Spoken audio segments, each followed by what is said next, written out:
one winter's night when the cold wind blew, the engines found it hard to sleep. What we need, suggested Toby, is to listen to a story.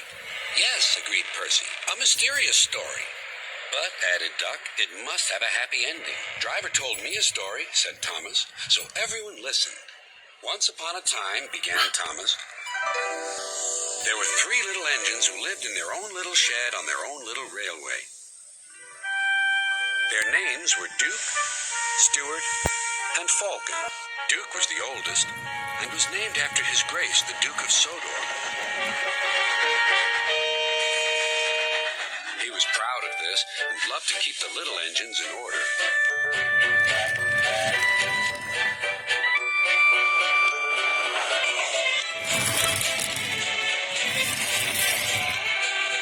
Whenever they did anything the Duke thought wrong, he would say, "That would never suit His Grace."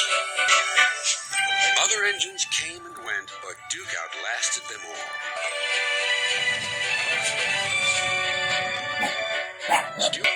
Stuart and Falcon used to call him grandpuff. They were fond of him, but they got very tired of hearing all about His Grace. Sometimes they would tease him and chant, "Engines come and engines go. Grandpuff goes on forever." "You impertinent scallywags," Duke would say. "Whatever are you engines coming to?" "Never mind, Grandpuff. We're only young once." "Well, you'd better mind, unless you want to end up like Smudger." "Oh, Grandpuff, whatever happened?"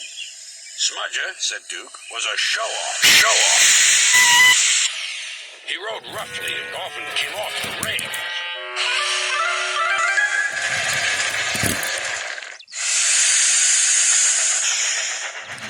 I warned him to be careful, but he took no notice." "Listen, Dookie," he snarled, "who worries about a few spills?" "We do here," I said, but Smudger just laughed.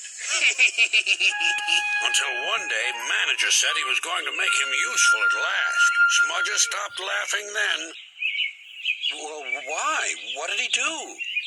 "He turned him into a generator. He's still out there behind our shed. He'll never move again." After that, Stuart and Falcon became really useful engines, and all 3 were happy together for many years.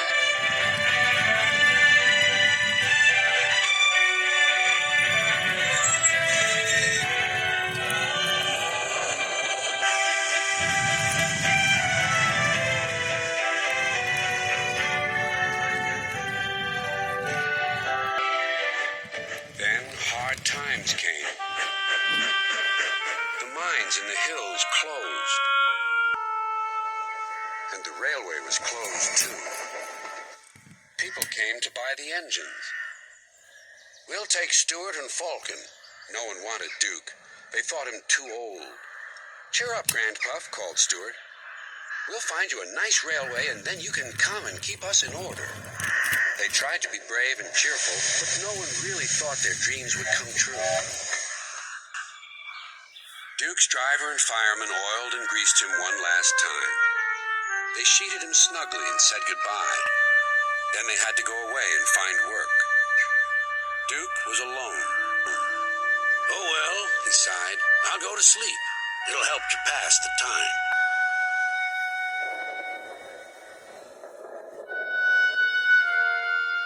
Winter torrents washed soils from the hills.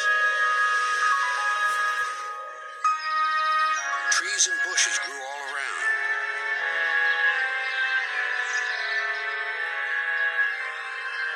You wouldn't have known a shed was there, let alone a little engine asleep inside.